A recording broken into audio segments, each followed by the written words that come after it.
আসসালামু আলাইকুম এভরিওয়ান, সবাই কেমন আছেন? আজকে আপনাদেরকে খুবই মজার একটা পিঠা বানিয়ে দেখাবো। সেটা হলো ফ্রোজেন তাল দিয়ে খুবই লোভনীয় একটা সুজি দিয়ে সুস্বাদু আজকের এই বড়া পিঠাটা তৈরি করে দেখাবো, যা খেতে ছিল দুর্দান্ত।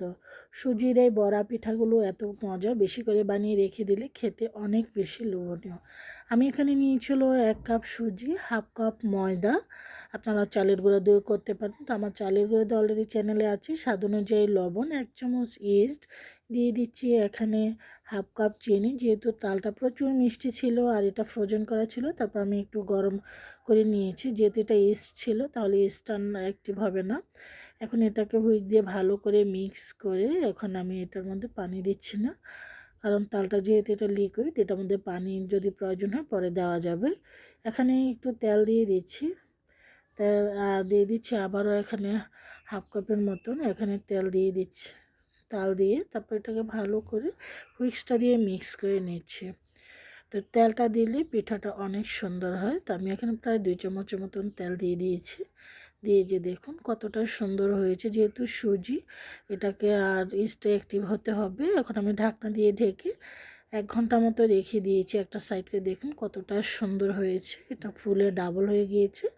এখন এটা দিয়ে বড়া পিঠা, কেক, নানা কিছুই বানাতে পারেন। ফ্রাইং প্যান অলরেডি আগে থেকে চুলায় বসিয়ে রেখেছি। এখন একটু দিয়ে দেখছি তেলটা কেমন গরম হয়েছে, তবে তেলটা যেন অতিরিক্ত গরম না হয় সেদিকে খেয়াল রাখবেন। তেলটা গরম হয়ে গিয়েছে। এক এক করে আমি পিঠাগুলো ভাজার জন্য ফ্রাইং প্যানে দিয়ে দিচ্ছি। আর তালের এই বড়া পিঠাটা খেতে অনেক বেশি মজা। আসলে ফ্রিজ থাকলে অনেক মজা, সারা বছরই সিজনালি জিনিস রেখে দিলে সারা বছরই খাওয়া যায়।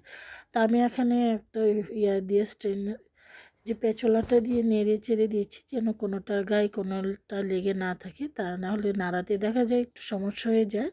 দেখুন কতটা সুন্দর ফুলে উপরের দিকে উঠে গিয়েছে। আস্তে আস্তে খুব সুন্দর একটা গোল্ডেন কালার চলে আসছে। তালের এই বড়া পিঠাগুলো যত ঠান্ডা হবে খেতে কিন্তু ততই ভালো লাগে। আর সুজি যেহেতু দানাদার টাইপের, এটা একদম কেকের মতো লাগে যখন এটা ঠান্ডা হয়ে যায় পিঠাটা। আর চায়ের সাথে তো খেতে খুবই লোভনীয়। পিঠাগুলো আস্তে আস্তে গোল্ডেন কালার কিন্তু চলে আসছে। এটার উপরেরটা একটু ক্রিস্পি থাকে, ভেতরটা সফট থাকে। পিঠাগুলো ভাজা হয়ে গিয়েছে। এখন স্ট্রেনার দিয়ে উঠিয়ে নিচ্ছি, তেলটা একটু কাতকার সাইড করে দিয়ে। আমার সবগুলো পিঠাই ভাজা হয়ে গিয়েছে। এখন উঠিয়ে একটা সার্ভিং বাটিতে বা প্লেটে সার্ভ করে নেব। আশা করি সবারই ভালো লাগবে। আপনারা চাইলে চিনি না দিয়ে শিরা তো করতে পারেন। তো আমি এখন একটা পিঠা ভেঙে আপনাদেরকে দেখাচ্ছি। প্রচণ্ড গরম, একটু হাতে ধরতে সমস্যা হচ্ছে। এই যে দেখুন, আলহামদুলিল্লাহ অনেক মজা হয়েছে। আপনারাও ট্রাই করতে পারেন।